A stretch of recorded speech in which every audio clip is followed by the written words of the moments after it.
It's punk rock bowling time. That's right, for the 24th year, one of the greatest festivals on earth, in my opinion, returns to downtown Las Vegas the weekend of May 25th, 26th, and 27th. I have had some of my greatest times playing this thing and just hanging out at this thing. You want to know how much this festival speaks to Turned Out a Punk's mindset? The headliners are Devo, Descendants, and Madness. Every day of this festival, the lineup is stacked with amazing bands of all types and stripes of punk and hardcore from all different eras, from ska to post-hardcore. We're talking like Bratmobile to Rock from the Crypt to Stiff Little Fingers to the Cosmic Psychos to Scowl to Chad. And then there's also all these late night after shows which are happening. And you wouldn't believe the lineup of these things, from the Zeros to Agnostic Front and everything in between. This festival is out of control for fans of punk. So I hope I will see you there, because this isn't like some sort of festival that you just go to and the bands are secluded in some sort of backstage area. Bands and fans and just punks alike are all just taking over downtown Las Vegas. So you turn around and all of a sudden you're gambling beside John Doe from X. I don't know if John Doe gambles, but if you turn around on the buffet line, you'll probably see me. And you better believe we're going to be talking about punk music. And because this festival loves this podcast as much as this podcast loves this festival, Punk Rock Bowling is bringing you a series of special episodes. So each and every week, I will have an episode going up featuring someone that's playing this festival. And hot damn, are there some good ones coming. Head over to punkrockbowling.com and hopefully I see you in downtown Las Vegas, May 25th, 26th, and 27th. Hello and welcome to another edition of Turned Out a Punk. I'm your host, Damian Abraham, and once again I'm bringing you a conversation with someone who grew up listening to punk, may or may not still be involved with punk, but had their life changed by the genre in a major way. And today on the show, a legend from the bands, the Peechees, the Frumpies, the legendary Bratmobile, from the zine Girl Germs, formerly of Lookout Records. Molly Neuman is on the podcast today, and my gosh, am I excited for you all to hear this one. But first, if you want to get in touch with this podcast, head over to the email address turnedoutapunkpodcast@gmail.com. That is run by my brother and show producer and normally guest booker extraordinaire, Tristan Abraham, and he will get the message to me. You can also find me on Twitter or Instagram at @LeftForDamian. There is a Facebook page, a YouTube page, a TikTok page, an Instagram page, all for this podcast. They can be found at Turned Out a Punk on those platforms over there. If you want to support the show, tell all your friends about it. Let them all know that you enjoy this podcast and that we have lots of conversations with lots of cool people about punk. And sometimes they don't even like punk. This is not one of those episodes, but sometimes we've heard it. Sometimes they don't like punk at all, but we get through it. We have a good time no matter what. I play in a band. We are called Fucked Up. You can find out more information over at fuckedup.cc. We've got a bunch of stuff on the horizon, and you can go over there and get merch, which we all love. Me when you buy the merch, but hopefully you love getting the merch too. I enjoy getting other people's merch and Fucked Up merch too. I don't have everything. Anyway, this is me complaining to you. On to today's show. As you may have heard at the very top of the show, this show is one of those very special episodes brought to you by Punk Rock Bowling. The people at Punk Rock Bowling came to Tristan and I and said, "What do you guys want to do?" And we said, "Podcast. That's all we do." And they said, "Well, we've got some guests for you." And so huge thank you to Christina and Vanessa at Mutiny PR for all of their hard work on getting this podcast collaboration with Punk Rock Bowling together, because we've got some great episodes lined up for you. There's going to be a new one each week, kind of in the place that Turn Into Punk Classics has been in. So we'll have other episodes as well. And if you can make it down, come down to this thing. I know I say in this the ad, and you're like, I just probably just selling it. No, I'm not selling this at all. I truly mean it. This thing is one of the best times I have every time I go down to it. meeting heroes. Just cannabis is legal there. It's a time. A time will be had by all. So hopefully I see you down there. Molly is someone that we have wanted to have on this podcast for a while. She's got this incredible resume from zines to bands to record labels she's been involved in, and a really different journey to Bratmobile than Allison had. And so I feel like these two episodes are great to listen to back to back. Go back and check out that Allison episode afterwards. There's a lot more to get to that we didn't get a chance to get to, but maybe we'll catch up in Vegas, because Bratmobile is one of those bands that's playing punk rock bowling.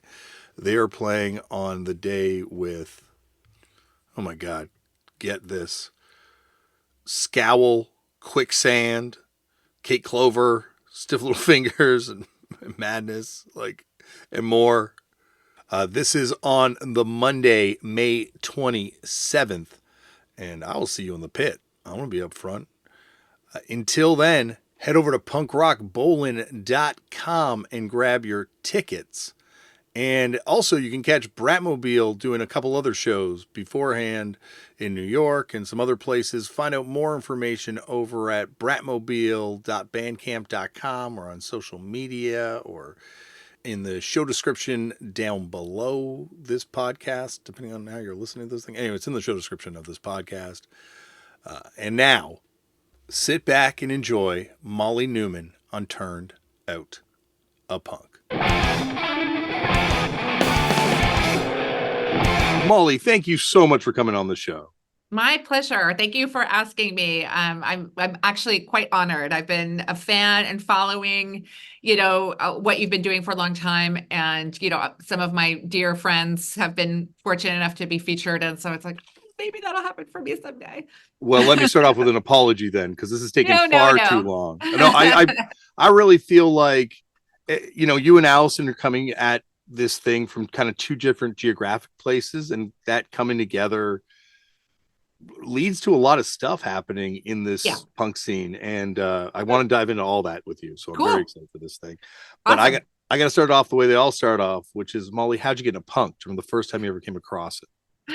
So my first, I think it was probably watching Suburbia as a probably 13-year-old, and sneaking out of the house and going to a friend's house and who had a t-shirt. It was some boys. It was all very illicit but innocent, if you can believe that. And one of them had a Black Flag t-shirt, and somehow we ended up watching the movie. And I've heard about, I think they wrote The Faction or on something. And I think I even wrote it on my shoes at that point.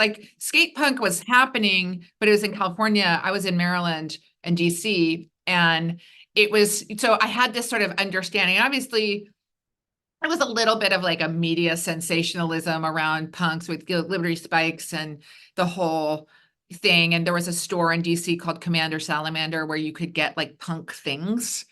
And so I had a maybe more associative relationship to it.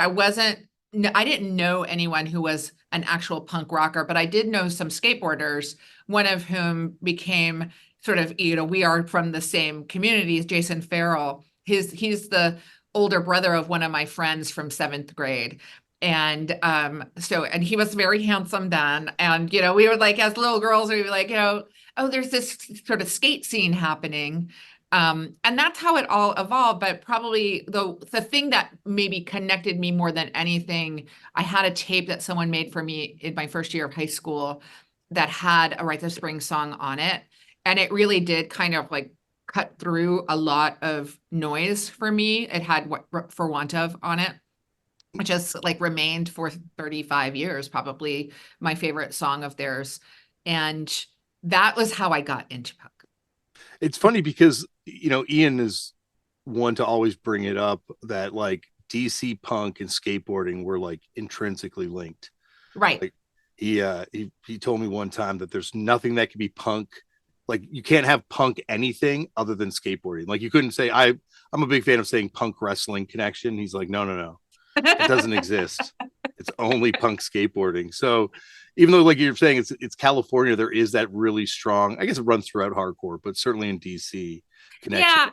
And I think it's also, from your vantage point, right? Like skaters, there still are very few and far between, girl skaters that become sort of notorious. It's more common, thank goodness. And, I mean, the Olympics this summer having skateboarding as a core sport, and a girls and women, skaters is something that's super fascinating and exciting. But there's always, I think that was probably one of the dynamics that was a little bit more like of a prohibitive thing, getting into the music, having it be somewhat gendered, and not certainly not having the language or ability to analyze it in that way.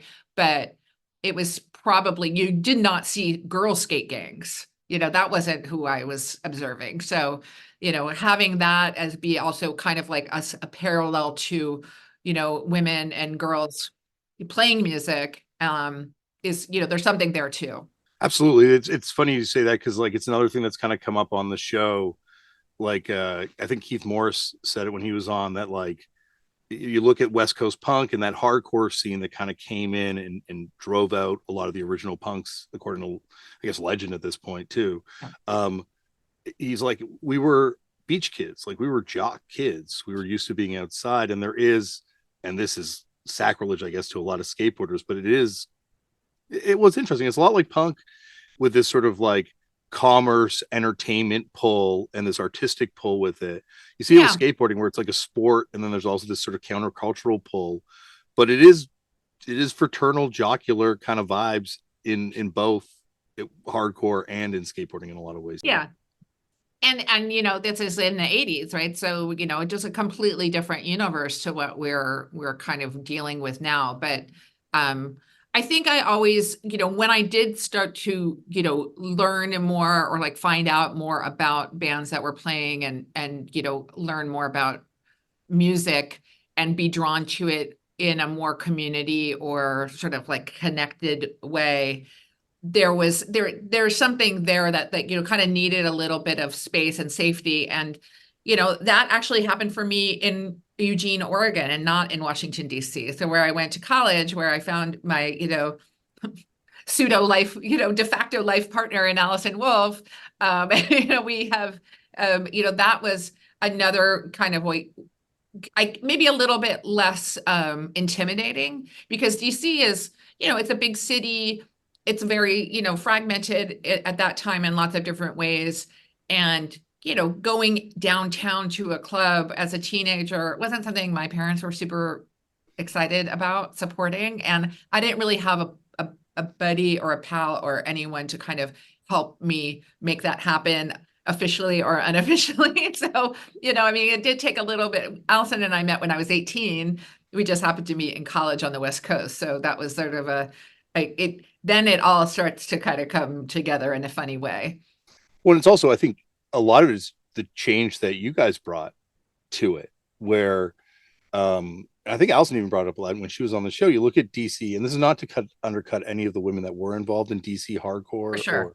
or especially behind the scenes documenting it, all this sort of stuff too. Yeah. But if you look at that first wave of like DC Limp Records punk, there seems to be more women involved than would be involved in DC hardcore. So it doesn't seem like it was necessarily, I don't know, and I'm talking as an outsider completely and a Yeah. dude, but not as It's all, like nobody was trying. I mean, certainly if you're in a band in the 80s, the 90s, early 90s, you're trying to, have people at your shows and appreciate your music. Like, so getting attention for what you're doing isn't a foreign concept. But what the way that we live now, where we have an identity and we have all these different platforms and we have all of these different ways of sort of getting, finding each other and communicating, I think those barriers, whether it was like a town, a city that had, maybe some parts that were more dangerous, and, being a kid on the sort of edge of the suburbs, that's kind of where I lived. And in a school that was a little small and kind of insulated, finding out about those things and sort of, feeling comfortable enough to take, the risk and go to a show by myself, which I started doing when I would go back for summer and spring breaks because I didn't really have my like community yet. But I knew about the bands and I was like, oh, I'm going to go see them. I was going to go alone. And then finally that was like, oh, I know you. Oh, and then what it kind of sparked once we started our band and started playing shows, that it is an interesting kind of like, it's a short time frame, but it was, lots of different phases. Mm-hmm. Well, it's such a huge moment for, I guess, all rock music, but certainly underground music. All And sorts of different kinds of music yeah, and scenes for sure. Yeah. yeah. And I, Wild. and I think like one, it's fascinating because you kind of like, you bring it up there that like, this was like, it was hard to hear about this stuff. And especially DC at that time, once again, this is from a distance and just from like Yeah. reading and stuff, but like, it seems like it was a pretty violent scene. There was the, Lefty, sort of these infamous sort of skinheads that were running around. And then there was that, R.I.P. yeah, rest in peace, actually, with Lefty too. Mm-hmm. And a huge force she left because, like, kind of as I've understood the history, and it's kind of brought up, that influence of her and her crew was really what spawned that Revolution Summer thing. But that was very insular. It seems like it was like a small group of people kind of breaking away and doing something like it would be hard to kind of find out about as a kid and an outsider, it would seem. Yeah, it's that, like just mentioning her is super interesting because like I don't even think I know exactly what like Lefty and her crew and what that meant for like a sort of more peaceful rites of spring embrace era of the scene. But like when I was a little bit older, because I was just probably like, second year of high school or something around then, but a little bit older, one of my friends actually was friends with her and I met her. And I remember like the like wherever we were like at some restaurant or some coffee shop or something. And sort of like, I have this physical memory but not like the actual, like what the conversation, but like certainly the intimidation was like real. And like, maybe like, just let me keep my mouth shut. I'm in over my head. And what this is what's going down here. But I'll hang. And then, yeah, like, all of the things that evolved from that, because our starting our band and, wanting to play music or see more women, recognized, to your point, like there were a lot of women doing things, whether they were putting on shows or, taking photographs or in bands. There were a lot of women, but not at the number where it was like just not a thing. It was still a thing.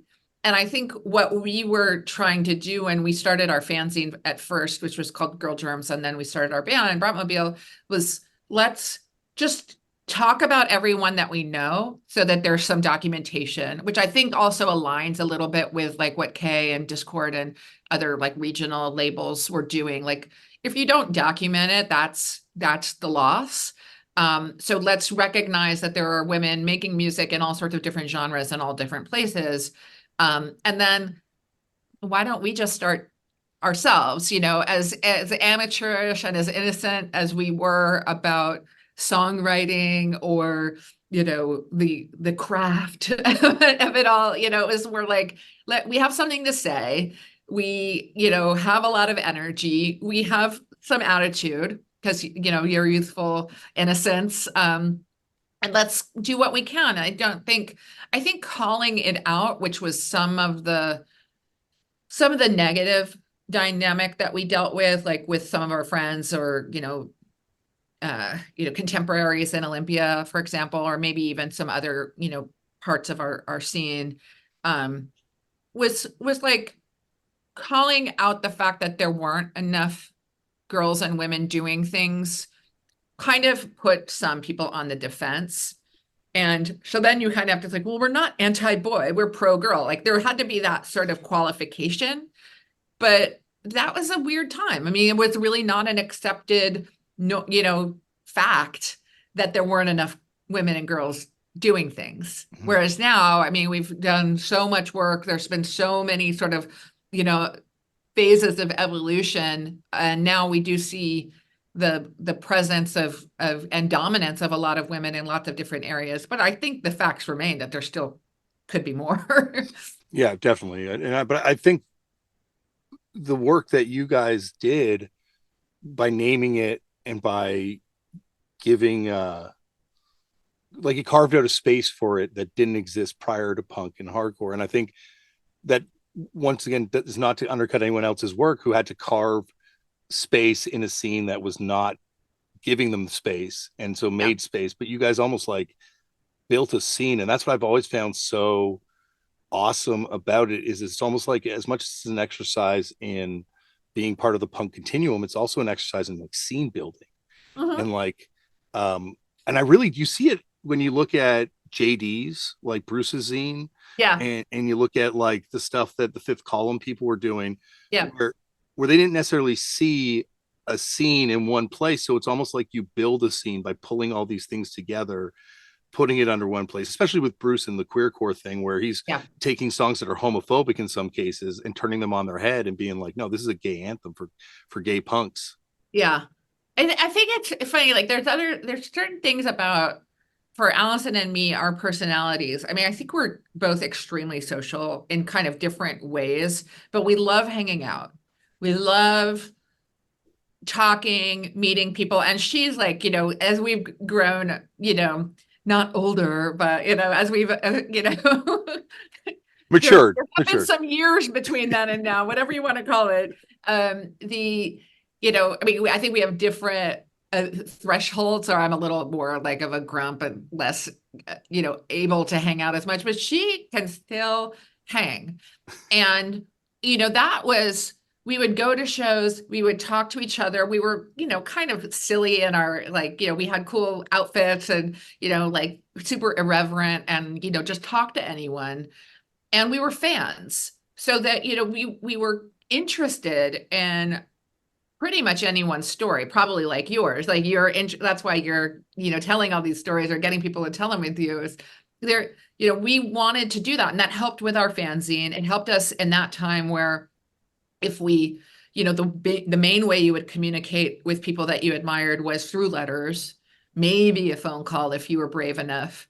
And in the case of like Fifth Column and Donna Dresch, and JD's, like we could trade fanzines when we had ours and sort of kind of find a weird peer level, that even though I think we looked up to them, they also embraced us in a way that I'm super grateful for. I never felt like not respected. I mean, certainly there were moments when I felt, and they became songs. Like if we had a moment where there was some disrespect, then Allison would, her gift in life is to be able to like call it out and write a funny song or like clever song about it, right? So Yeah. that's the beauty of it. But I, and that kind of spans like almost, from K Records and Candace and Calvin, although I think we had to prove ourselves more with Candace. She was like, she was one of my dearest friends all these years later, but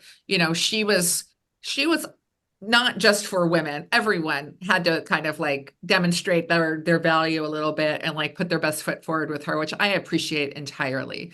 And I think all the way back to, my hometown, where once, I was able to know Ian and Guy and Brendan and, a lot of the people and Ian Svenonius and his band, like once we got to know them, we were totally embraced in a different way, which is like, hard to kind of wrap your head around now. Like, we were literally kids, just like from a totally different universe and doing things in I don't know, a weird, different way. But we also had, I think, the inspiration of Bikini Kill, so who were starting like at the same time. And Toby obviously had a lot of experience because she had been doing her fanzine and she had been in a number of different bands. So that was also a really important kind of validation. But and it's like there's always been a bit of a sibling vibe. Yeah. Well, I think it's like it kind of gets taken up, certainly by mainstream media, as a sort of like mono band thing, Yeah. like Riot Grrl. It's like, oh, Riot Riot Grrl Grrl, and as it's a like, genre yeah, or anything. Yeah. yeah, Bikini Kill and bands like Bikini Kill, but they are all of you are so different, like Yeah, sonically, I mean, but also like I imagine personality wise also different, coming from totally. different places too, because it's like one of the first non-geographically centered punk scenes Yeah. where it's Yeah. ideologically That's interesting. And there was, yeah. So, just I grew up in DC. I went to U of O in Eugene, where Allison was happened to be the next door neighbor of the dorms, yeah, like, yeah, and so that's where and she's from Olympia. So she brought with her like her cassette box of all these K tapes and, demos. And, she was already super into Nirvana and all of the, bands of the Northwest that were happening. And so that exposed me to a whole different way of making music where I was definitely more mainstream college rock, REM, 10,000 Maniacs, had been into new wave in high school, but also Zeppelin and reggae. Like I yeah. was kind of all over the place. And very, very R&B and rap were also really important parts of like my musical vocabulary. So a little bit different. So that was a nice connection that we made. And then because she was from a small scene in Olympia, that was really like everybody has to know each other because literally a couple hundred people. We started going to shows there.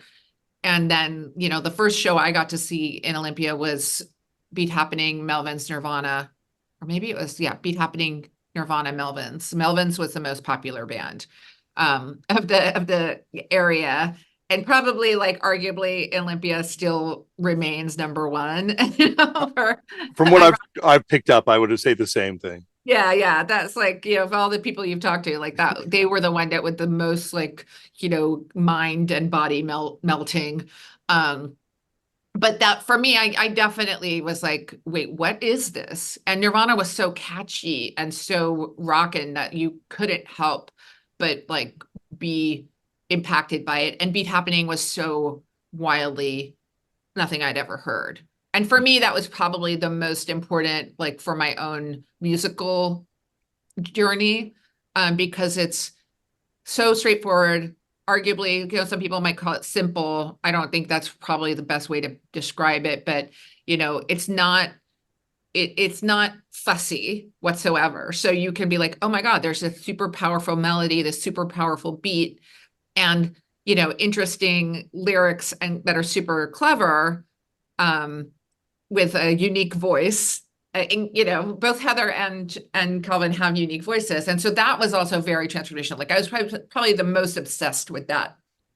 And then you could figure like if I was going to learn something, and I already had a guitar, but trying to come up with music, that was probably the my entry point. And then when we needed a drummer, that's when I became the drummer. Like, well, we have a guitar player. Aaron had joined the band by that point, and um, we don't have a drummer. That they're just like dropping like flies, and that became my instrument. But having that as the foundation, I think also informed a lot. But I aspired to be a little bit more of a rock drummer than I think what like some of the Beat Happening style.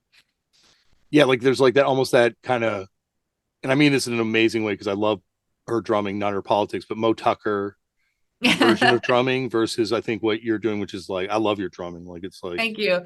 But yeah, I mean, certainly like that's an amazing entry point, right? Like you're just trying to hold a beat to keep the song moving and have people move along with it. But because Toby was such a close reference for me, as like, playing shows with her and then becoming her drummer in the Frumpies, like I had to kind of like, oh, I gotta get my shit together here and yes, be able to like, is this what you want? Is this what you want? And she never wanted to be a teacher. Um, I remember asking her, like, will you give me some pointers or something like that? She's like, no. And I was like, okay. And then she's like, just watch the kick drum. And like, so that was my homework. Like every show I went to, I would just like watch the drummer, see how they were playing, see what I liked and didn't. And then physically, I believe a lot in people being able to, like, with practice, doing whatever they set their, minds on. But, being a flashy, fill driven, chaotic drummer was not my physical, instinct anyway. So, and then when I, later on, when I started playing with other people, who were more, like in my band, the Peechees, our guitar player, Carlos, was, very technical, overly complicated. We were always like, that is too much, but I had to keep up with him. So that was all part of me leveling up, and trying to play differently, which when Bratmobile got back together, later on, I think that if you listen to the difference, obviously it's pretty stark. I think the thing with the drums, like you're saying, it's almost like skateboarding in a way where it kind of gets sort of like masculinized, and there's like becomes a certain way to John Bonham it. Like John Right. Bonham or Keith Moon are the greatest drummers of all time, and that's what everyone needs to aspire to. I think Owen Pallett had this line he told me one time where he's like, every time I hear drums, I hear 10,000 years of male patriarchy beating down on my head. Well, do you remember this band, Jeff the Brotherhood? Yeah, I love him. Love I Jeff. love them too. And I remember the first time I saw them, I was like, I've never seen someone who I think plays like me. Like, not that they were trying to be me by any means, but it was like just super, like, solid, maybe a little emphasis where they can find it, but, just like, so, but driving it in their own way. And because they're a duo, like, they had to, right? And I think that's the other thing of most of my bands have, I only had one band with a bass player, and, I think I could say this to his face. Like, he was, he wasn't really trying to play the bass. He was like there with us, Yeah, you know. okay. Yeah. So that's been my musical lot in life, to, kind of have to find a little bit of low end in whatever we were doing, and not overplay. And then I never really wanted to, and probably, whether I could or couldn't, I never tried. Well, I think that, like you're saying, there's like a genius to beat happening. And it's funny because like Stephen Merritt and Claudia from Magnetic Fields were just on the podcast, and like Mhm. he got so mad at me about punk and what punk was. But to me, I was saying, no, you guys are punk, because to me, part of the other thing that happens with punk is this idea of not letting the virtuosity and the instrumentation get in the way of the melody and the Yeah, music yeah, and then the lyrics. Like, and that's like a huge important thing. And I think with like beat happening, certainly with the clean and that stuff that's happening in New Zealand around the same time, yeah, and stuff that's happening in Scotland, like Vaseline's in particular, like there's almost yeah, like this, like anyone can do this if you've got a good song and a good idea, yeah. and then why let it stop you that you And can't fit it. something to say too, Mhm. right? I mean, I think that was certainly part of, what was happening for us, and our, start was an atmosphere of, lots of kind of different political, dynamics going on, that were women's rights, fighting racism, and, the apartheid movement, and, the end of the apartheid movement, a war starting in the Middle East, and, all sorts of these, and then also being students. I kind of can't help but, in our specific case, we were, you know, doing some academic approach to these different things as well, and that was kind of informing a little bit of, what we were, the things that were on our minds. Mhm. And so, kind of having a little bit of like a you know, second, third wave feminism. I guess third wave feminism is what they kind of describe the Riot Grrl era, as part of, but like, definitely informed by so many different things, including, recognition of, racism and the institutional racism that, our country has, in the US has, you know, uh, built itself on. All of those things were, happening at the same time. So it is kind of like, I find it still, like, looking back, and, my kid is now 10, so she's not, this isn't like her area of study or specific interest, but as I think about how to describe some of these things to her, it is kind of, it is interesting to me. Mhm. Well, I think also like, and I think it's probably the need to like name and put something into a box, but like yourselves and then throwing Mecha Normal in there, throwing Fifth Column in there, throwing Huggy Bear in there too. It's sort of this like global Totally. awakening. Can you see the pictures behind me? Yeah, I can. I This is noticed my them. Gene Smith gallery in my office. That's so awesome. I love the fact that also there's like, what's his name? Blanking on this, from New Zealand moves to Vancouver and joins Mecha Normal for a while. Oh yeah, Peter, what's his name, right? Jeffries, Jeffries, yeah. like was Um, a brilliant. I love all his stuff too, but there's like this sort of deep international connection between all these. And I'd say twee, and I don't mean twee in any sort of like soft, weak way. I mean like twee core yeah. awesome thing of like these people that are like finding space in punk by making something that's not hardcore and aggressive. Well, I hope you have a chance. You haven't spoken to Rose Melberg yet, have you? No, no. But like, if you have a chance, I think she would be really kind of another sort of interesting layer to this story because we met her through this guy, Aaron Stoffer, who was in Spook and the Zombies, went and then he went on to be the singer in Seaweed.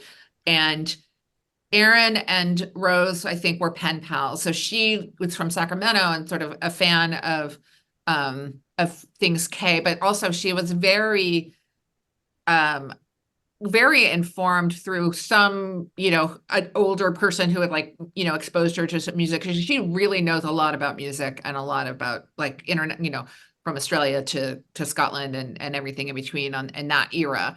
And so she was starting a band and starting to write songs, and Aaron kind of made us pen pals. And I can't remember, Allison may have even talked about this with you, but she is like, really approached it in a kind of a different way where she became like the songwriter, guitar player, the, kind of the blend of all of these different elements, but she's also got some kind of weird metal thing in her background too. And so it's I love that because she sent us a tape, and like that's even before I got into this scene, I knew about making tapes for people and like what that could do and how massively that could inform your musical vocabulary and references. And what I think Allison probably still does have the tape that Rose sent us. We were roommates, so we shared everything, but certainly some things had to go with one person. I think she was very precious with those things. Well, a couple years ago, I bought Carolyn from Fifth Column Zine collection, and I've got letters from her and you to them Amazing. written on Girl Germ zines, being like, Fifth Column rules. I mean, and like they were making a movie, GB Jones was making a movie and I'm in it for like 2 seconds and I, can't remember, all of the details, but like it to have them who, had a record, like you could go to the record store and buy their record and then have them write us. It's as simple as that, or like reply to our messages or whatever, it's like that was wildly transformative. And I've tried to be generous in my life with people who, are interested in what I do. And it's not always as easy as you would hope, especially now the volume and the access is a little bit more intense, and you get people who are like, "Hey, can you do this thing for my thesis or whatever?" And it's kind of a heavy lift, Yeah. It's like you're and back in school. yeah, and I mean, sometimes I'm a little, I don't want to say grumpy, but I am a little, I want, there is a lot of research that you can do before we talk.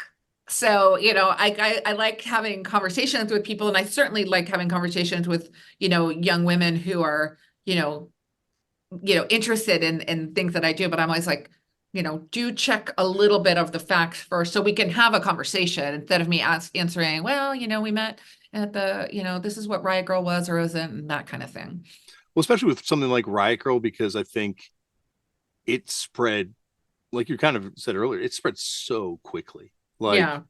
like lightning around the world. It Yeah. became, and in a good way and a bad way, because people were taking it up differently. People didn't really know, because it felt like it was, obviously there was a cohesive ideology, but at the same time, I think because we didn't have the internet to check facts on stuff, people were like, no, Yeah. they're saying And this. and there's no, I mean, I think very deliberately there was no leader. Yeah. Someone as charismatic as Kathleen getting associated and like having an assigned leadership position is not to be unexpected, but it's also like that wasn't her interest, that wasn't her responsibility. And I think that's been a kind of convoluted thing over the years of, kind of her having that, expectation from a lot of people that like, what should we do? What is the right, like that's the last thing I think she ever really wanted to be handling. Mm-hmm.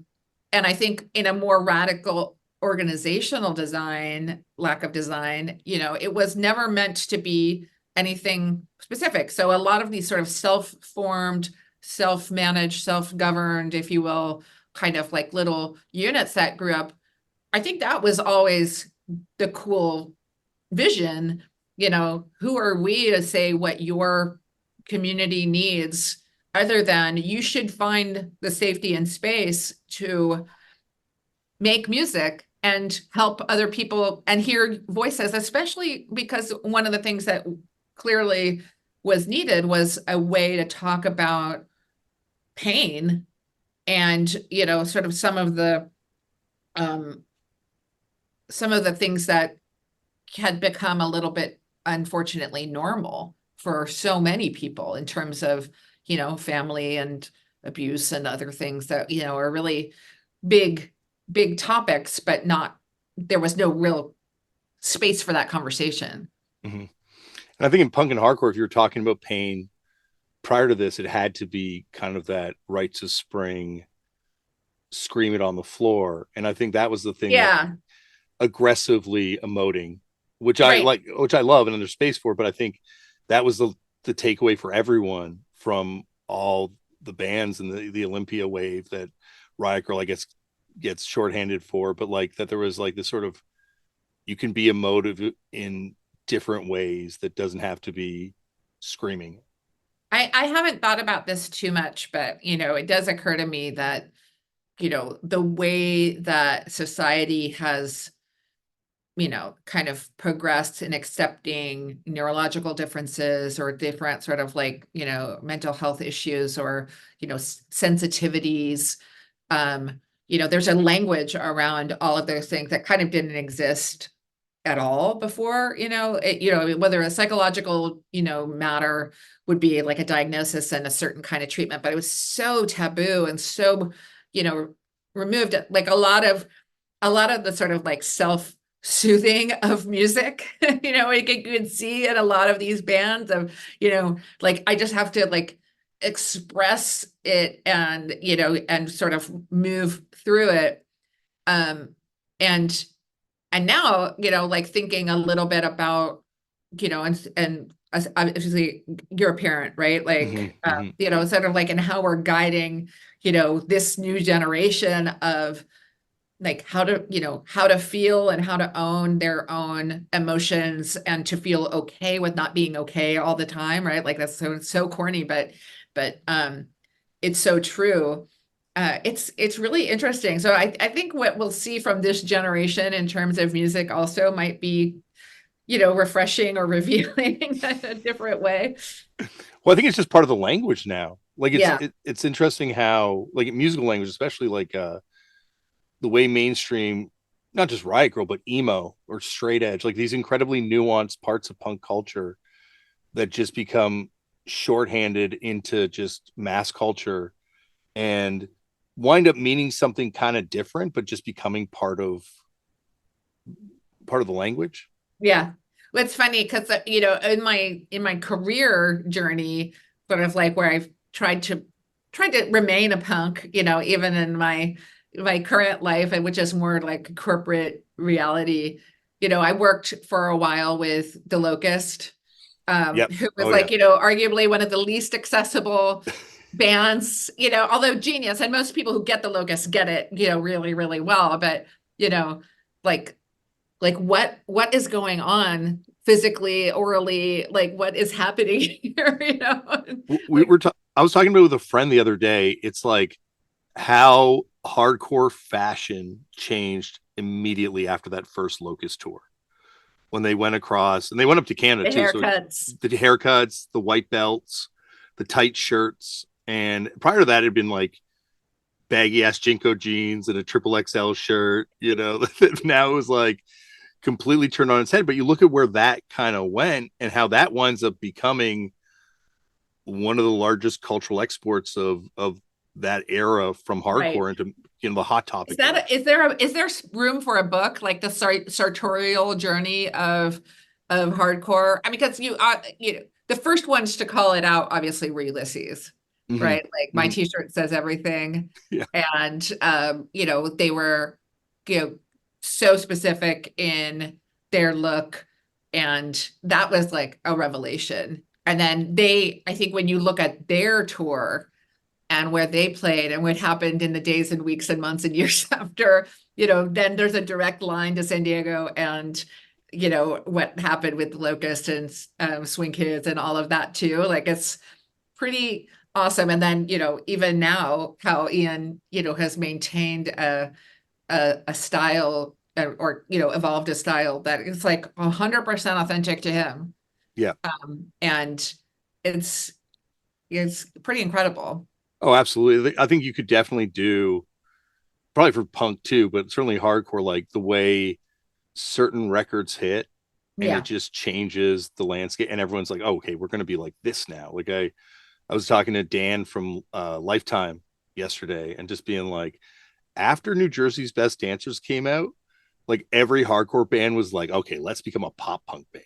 Like this is what we're gonna do. Like Newfound Glory, Fallout Boy, like they're all like Saves the Day. They're all direct results of that Lifetime record coming out that summer. I'm sure they all formed that same summer. Right. Right. And how incredible it is it that there's enough talent, to sort of support that. And there's enough, passion for listening to it and, being in that atmosphere. And, now in my world, now in my, like my job, I work with a lot of like, how many go, a lot of the stuff that we deal with at my company is like how many new releases there are a day and how many new tracks and, what the kind of content there is and what, how that should be, responded to by the digital services and the people that own the rights and blah, blah, blah.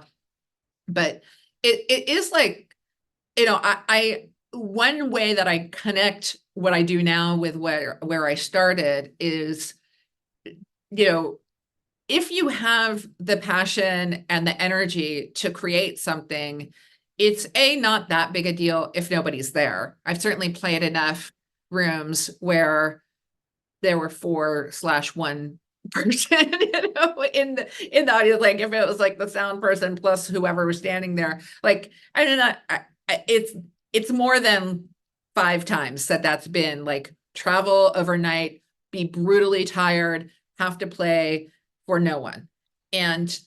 But that wasn't the point. Like that we did not, it wasn't defeating.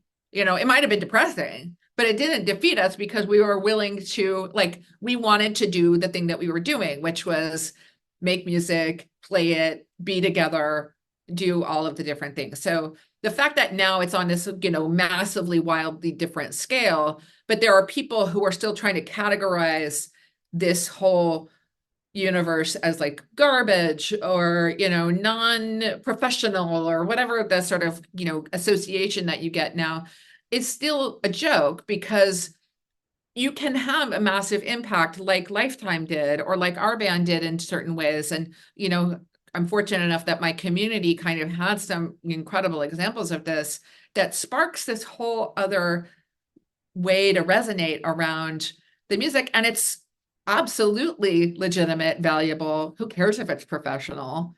And that's that's an interesting thing for me to kind of, still manage through every day. Like, okay, you're trying to demonetize this whole segment of creation.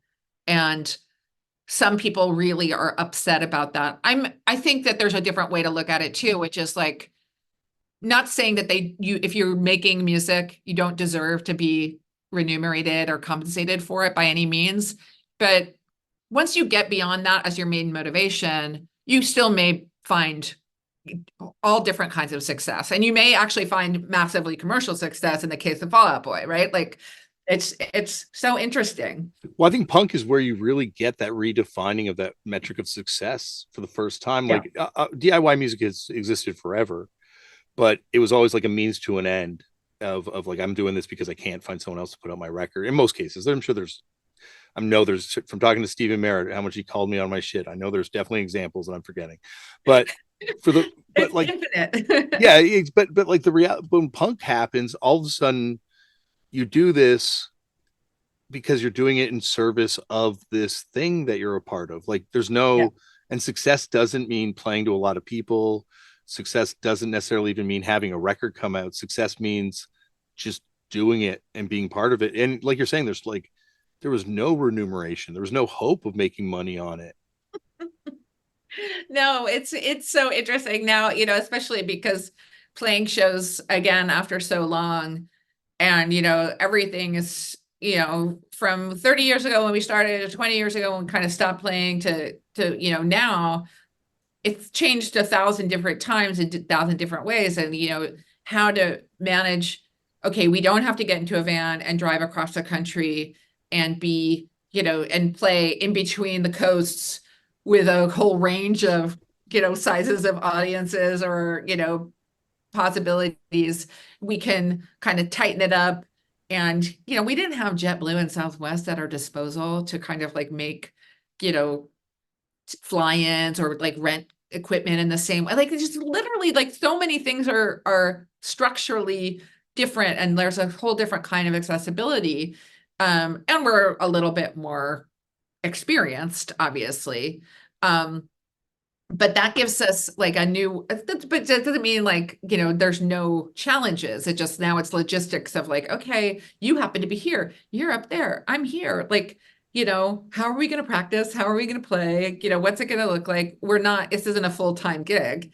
But it's enjoyable. I think that's the goal of, what we're doing now is, at this point in our lives, to try to, a feel that community again, and what that spark and what that energy can generate personally. And then the fact that it does mean something to a new generation who, didn't get a chance to see us before, and has been inspired by, or sort of like maybe even that's the reason they started their own band, is tremendously gratifying. It's incredible.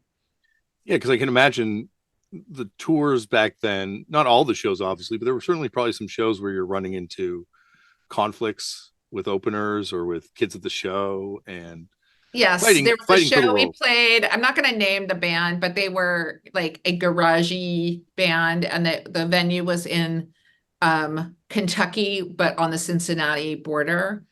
And we played, and like they literally spit on us, and you're like, why? I still don't know why, but whether they were on something or just like, like out of their minds. But you're just like, you know, that's a wild thing to remember, that, and what is that humiliation of other people? Like, what is that about? It's really But weird. and at that time we didn't know, we couldn't even analyze that. We were so horrified and angry and disgusted. But now I'm like, especially with all of the conflict in the world, like what is the source of most people's hostility? And, like supremacy and, indignation at like us being amateurish or whatever the take was. It's like, what good is that? Insecurity. I can, for most men, it's insecurity. I've Yeah. realized that in myself, and from doing this podcast, like it's definitely most of the ills of this world are male male insecurity. I've had that take myself, but Yeah. Took me a while to come to it, but yeah. going back to way back when you arrived in Eugene, do Yeah. you remember the first show you went to in Eugene?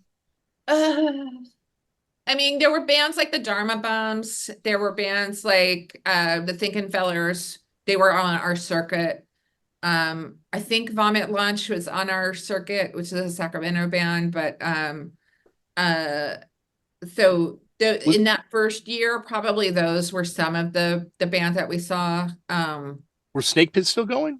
And Snake Pit was still going, but also maybe waning. I can't remember exactly what was happening, but Robert from Snake Pit worked at the record store that we like mainly went to. And because he was also half of Some Velvet Sidewalk, which was, very connected to us, he was lovely.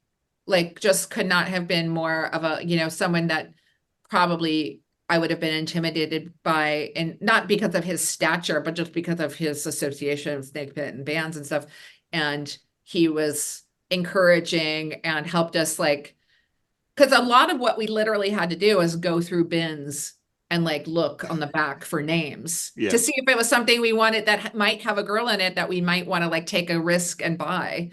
So he knew enough about that to kind of help point us in that direction too, which was amazing. Snake Pit's an incredible collection of people that were in that band. It's Yes. wild. Yes. Yeah. And then, Bill wasn't living in the Northwest. So one cute story is like, so in the May or June of 1990, if you look up this show in the Fugazi archive, it's the Wow Hall in like, I think it's like early June. And it was Beat Happening and maybe I can't remember, maybe Mechanormal. I can't remember who else was on it, but and Fugazi. And Bill got a ride with them or something up to like he had been in San Francisco and he got a ride and Toby and him hadn't seen each other. So I remember like this, I had only been like a pen pal with Toby at that point. And it was the first time I was like gonna introduce myself, but I remember seeing them talking together. And I knew all of them because of the music from the Go Team and other stuff and Snake Pit and things too. But that was like a weird moment of convergence. And then at the show that on that same tour that played in Portland, I was like freaking out dancing for Beat Happening because they really were my favorite band. And I just like thought they were so good. And then like, but there's no one watching them. Nobody got there until Fugazi played basically. And so right when Fugazi was about to go on stage and Alice and I were on the side, kind of like not wanting to get destroyed in the pit. And then Ian was like, hey, I was like, oh my God.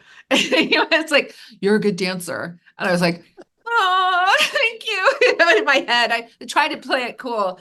But, that was like the first time I met him. And it's been, amazing to have him in my corner through all these different eras of my life and music too. Because when I had my record company and when I was having, all sorts of different ups and downs, like he's always been there and he's always been a model. It wasn't the model that I necessarily, followed in my practice, but it was always a reference, which I think he offers for a lot of people, like we can't all do what you do, but it's awesome to know that it can be done. And that's something that I'm really grateful for in my, punk life. I think that show Kathleen Hanna writes about in her book too, as being like a show where she sees Toby for the first time or met Toby or something It too. may be. I haven't read the book yet, but I can't wait. And I'm sure that that is the same, kind of era because, maybe Kathleen was already in college on that at that zone, so in Olympia, but we're all around each other. Yeah, it was definitely kind of like, well, that's the other thing too, is like how many like Kathleen and Kathy like are from Portland too. It's Yeah, like it was like a Pacific Northwest kind of scene. yeah. Did you ever see Osgood Slaughter? No, I Okay, don't think so.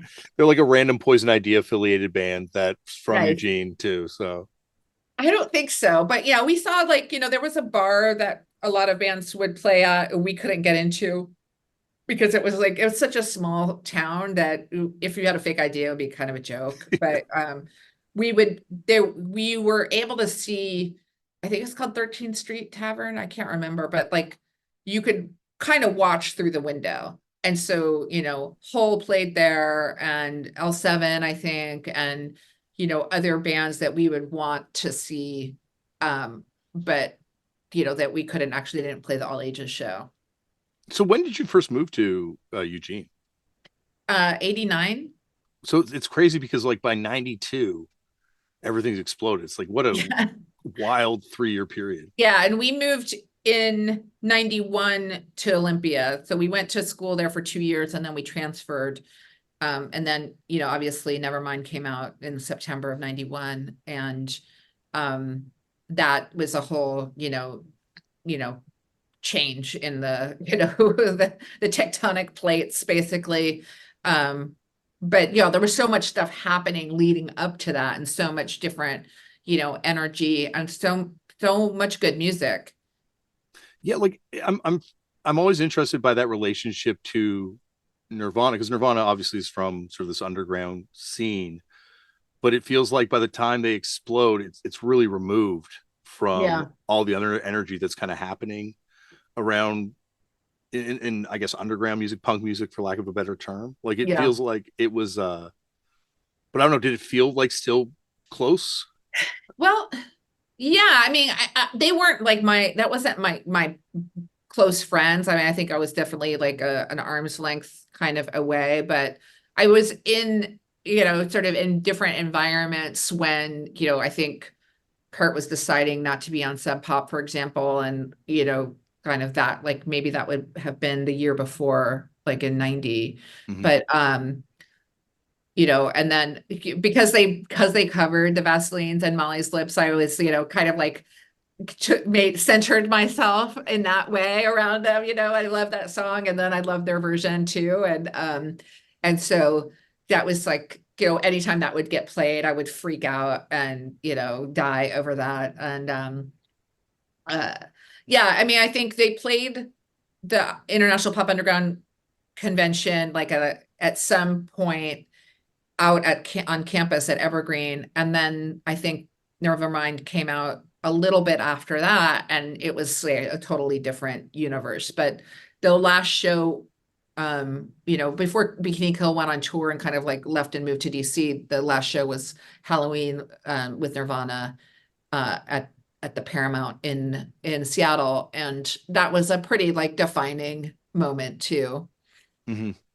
Yeah, like it feels like well, like you're saying, with like leaving Sub Pop, signing to a major, and Sub Pop was always a very slick independent label, even when we Yeah, started they're to very see. ambitious. Yeah, but like this stuff, and it feels so quaint now because I don't think it matters as much, but it held like a lot of weight. Like people were pissed when bands signed to majors, and it comes up a lot on the show. But Jello got attacked at the Gilman over like some perceived notion of selling Selling out. out. No, I know. I wasn't there for that, but um, I moved to the Bay Area after I graduated college and, ended up working at Lookout, and my timing of starting at Lookout was right when I guess it was like 8 months after Dookie came out. So, Green Day had already moved on, but there certainly that was a whole different, zone of explosion. So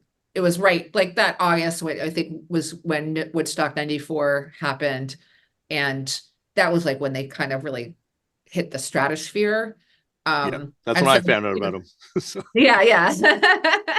um, and so yeah, then like all of those sorts of things ensued, right? Where, the major labels started signing up all these different indie bands to like, varying levels of success, but generally not transcendental commercial success. But it was in the underground, or those of us in like more punk indie rock kind of, commercial space had, other, things were working, but Was it like on the radio or on TV or all of the things that happen? You name them on your hand. Rancid, Offspring, Green Day, um, and then a lot of others that had some success, but it wasn't just like super pop Yeah. mainstream. Yeah. And there's like Yeah. kind of a changing of the it's interesting because like between Green Day and Blink 182, Right. there's like such even a shift that kind of happens in that type of music, it seems, Yeah.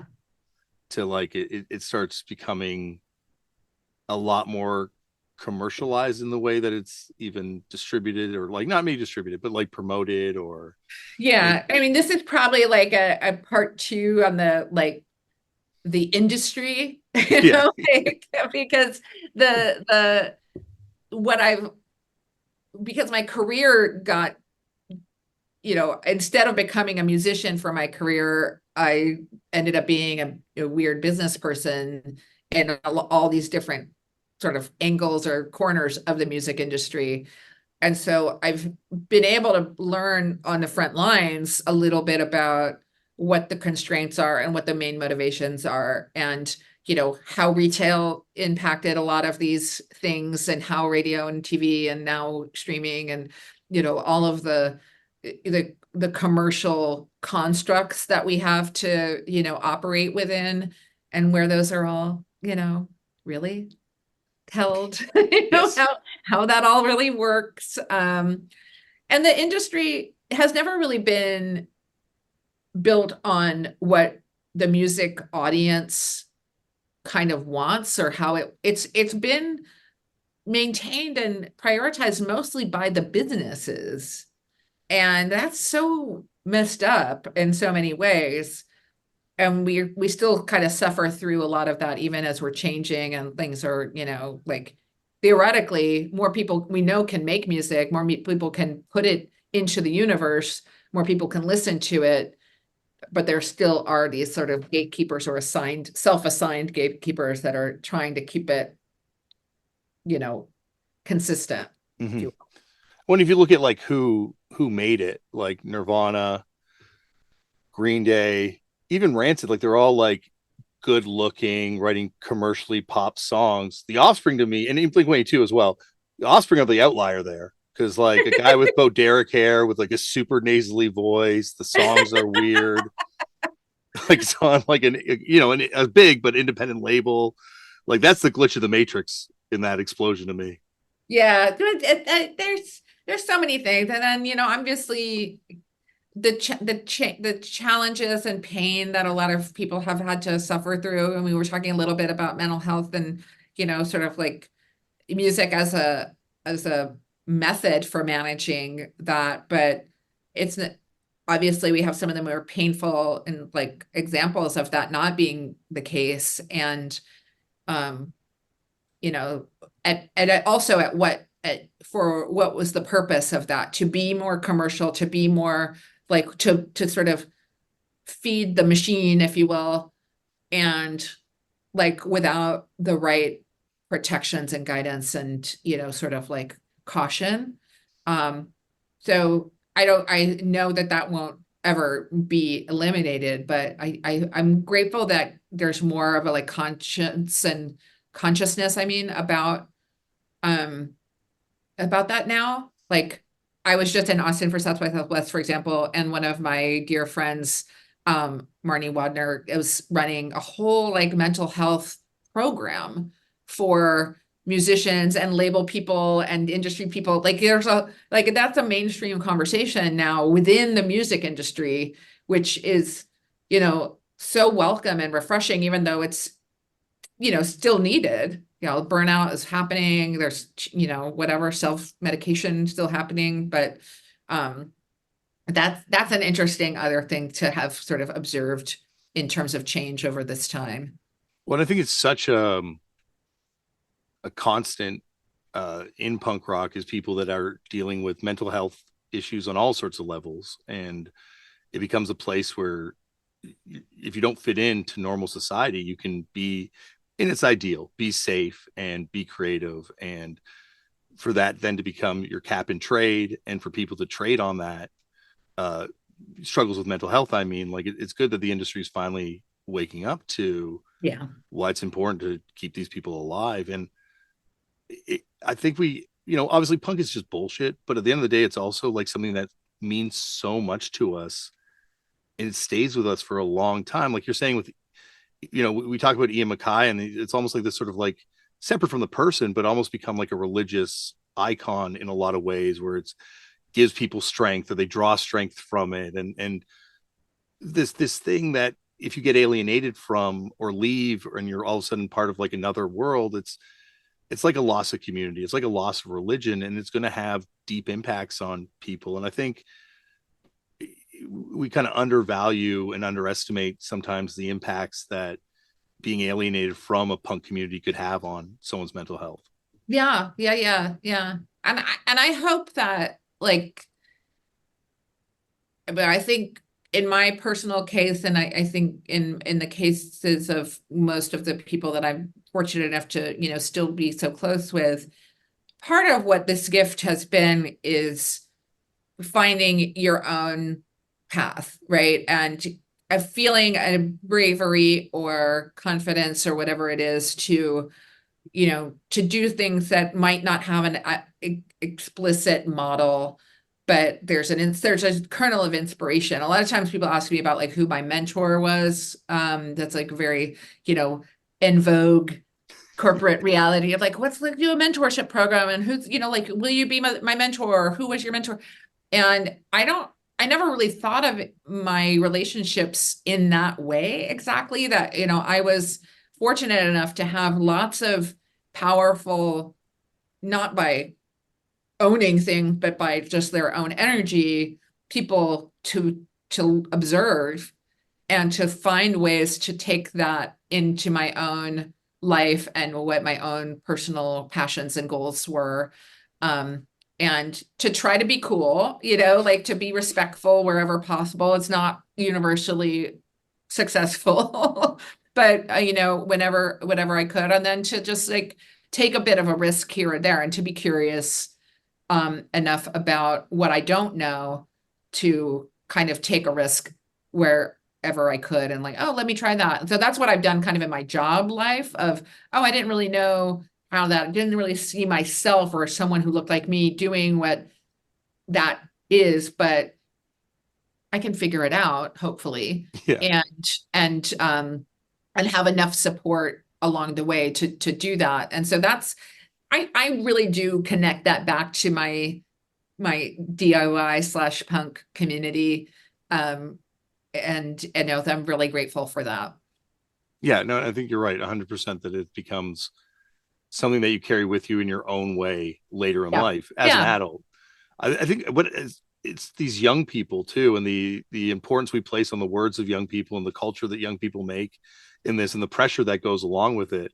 And then I guess the way it stays with you your whole life, right? Like we're talking about a few year span in your lives, that changed the world of music, but it's just like a few years Yeah. in your life. But it's like for the impact of it and the I know. I certainly reverberations. didn't see that like being, I mean, that wasn't the plan No. by any means. It was like, that's just what's happened. And the fact that I'm, fortunate enough to be able to talk about it all these years later, and then also to see different, ways that it's, transcended whatever the thing we were doing was. So now, I always think about the rock camps for girls that have now kind of even expanded their remit to be, not about for girls, but for, gender expansive youth, or, like all sorts of different ways of categorizing, kids that don't really have the legacy and institutional support, but that have these safe spaces to be creative, to find confidence, to find encouragement. And they're all kind of self-organized. It's not a huge corporate enterprise that's just trying to, maximize profit and squeeze it in every corner. It's to help be transformational. And that is, for me, I probably will always be something that I am the most proud of any association I might ever have with is the fact that it's a whole different thing that I have nothing to do with. It's kind of helping change the world.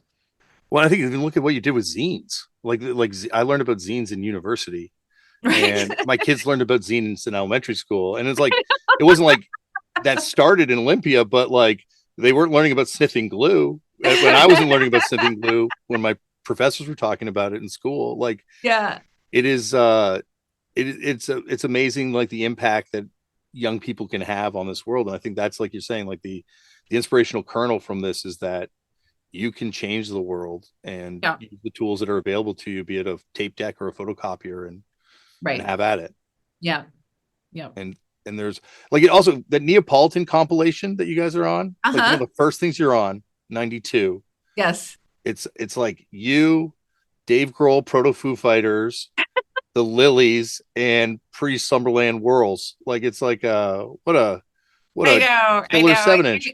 And the when Jenny Toomey and Kristen were able to, put together, by just their force of will and energy and, sort of like their their small community, as and non-genre like adherence, right? So it's not, sort of turning punk on its ear intentionally, specifically in its, how it was categorized or defined, is incredible. Mm-hmm. And it's like a testament to the fact that punk doesn't have to be like a thing. It can be Right. however you take it up. Yeah. And like Yeah. that's the other thing I think I love about Bratmobile is that sort of like deep, like punk Scottish 53rd and third kind of influence of stuff. Like I love the band so much because it's got that like it's like a punk band Yeah. sonically, but also it's got that like deep connection to all this stuff internationally. Like I'm it never Totally. you guys were such deep heads. Like everyone, it seems like Yeah. And I mean, and that's the thing, like, Erin had her like main inspiration and like Duran Smith's Beat Happening are probably like, I would assume, or, she'd speak for herself, obviously, but like her pillar, bands, which are all kind of different and what you don't hear necessarily reflected in her riffs. But and then, how Allison and I were kind of informed by other kinds of music and other, maybe a little bit more traditional rock and stuff. That blending that all together was, I think, what was so great. yeah. And I also like Christina was in when she was in the band for like a hot minute, right? Like literally hot 30 seconds. Yeah. Okay, but that's that more the But we were continued. very inspired by her, Yeah. like we were super, super fans of Autoclave. Mm-hmm. And then, and then when she started Slant Six, I mean, we were all just like, yeah, whatever. You do you. But it's interesting because Mary Timony, who was in Autoclave with her, was someone I met in high school. So before I was like a punker, she and my best friend went to the same high school for the arts, and she was a guitar player, and my best friend was a painter. And so she was one of the first people I knew who were taking, her craft of guitar playing into a different kind of dimension. And so clearly like a genius musician. And like seeing her put out records now that are just as like powerful, if not more than anything she's ever done, to me is like another reason to, we don't see as many women doing things into their, different phases of life. And that's a shame because the talent and the passion and the skill probably only gets more powerful, but the opportunities, like youth culture still drives so much. I'm so incredibly thrilled to see what she's continuing to do. Yeah, Autoclave's like Snake Pit, like a band when you break it down and look at where everyone went, like Oh yeah. such an important band. Yeah, for sure. Like actually my friend Amy, who's a professional wrestler, Lita, was in a Yes. band with she was in a band with Christina too back then. Ah, well, yeah, I wonder if I knew about that. I'm I knew sure you would know Amy her. because I worked with Avail, and she was part of the Avail family. That's right. That's right. I totally remember that too. It's funny Yeah. because like, yeah, she was a DC punk kid Yeah. around that same time and was, going to those shows. So I'm sure you were in the same room. It's like Yeah. No, for sure. you break down who's in these rooms. It's legends in all spaces. This has been unbelievable. And Oh. anytime you want to come back on here, Molly, always welcome. Thank you so much. Well, I just love that you're asking these questions of so many, of the people that mean so much to me too. And, I really think it's, and I love the format, like obviously it's a long form podcast, but you're doing a really good job of just kind of like pulling the modern methods that we have into, so thank you too. And let's please stay in touch. It's punk rock bowling time. That's right. For the 24th year, one of the greatest festivals on earth, in my opinion, returns to downtown Las Vegas the weekend of May 25th, 26th, and 27th.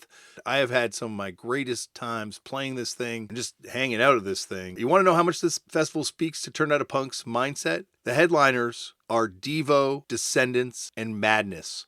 Every day of this festival, the lineup is stacked with amazing bands of all types and stripes of punk and hardcore from all different eras, from ska to post-hardcore.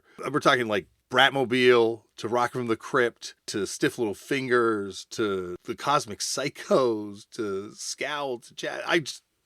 And then there's also all these late night after shows which are happening. And you wouldn't believe the lineup of these things, from the Zeros to Agnostic Front and everything in between. This festival is out of control for fans of punk. So I hope I will see you there, because this isn't like some sort of festival that you just go to and the bands are secluded in some sort of backstage area. Bands and fans and just punks alike are all just taking over downtown Las Vegas. So you turn around and all of a sudden you're gambling beside John Doe from X. I don't know if John Doe gambles, but if you turn around on the buffet line, you'll probably see me. And you better believe we're going to be talking about punk music. And because this festival loves this podcast as much as this podcast loves this festival, Punk Rock Bowling is bringing you a series of special episodes. So each and every week, I will have an episode going up featuring someone that's playing this festival. And hot damn, are there some good ones coming. Head over to punkrockbowling.com and hopefully I see you in downtown Las Vegas, May 25th, 26th, and 27th.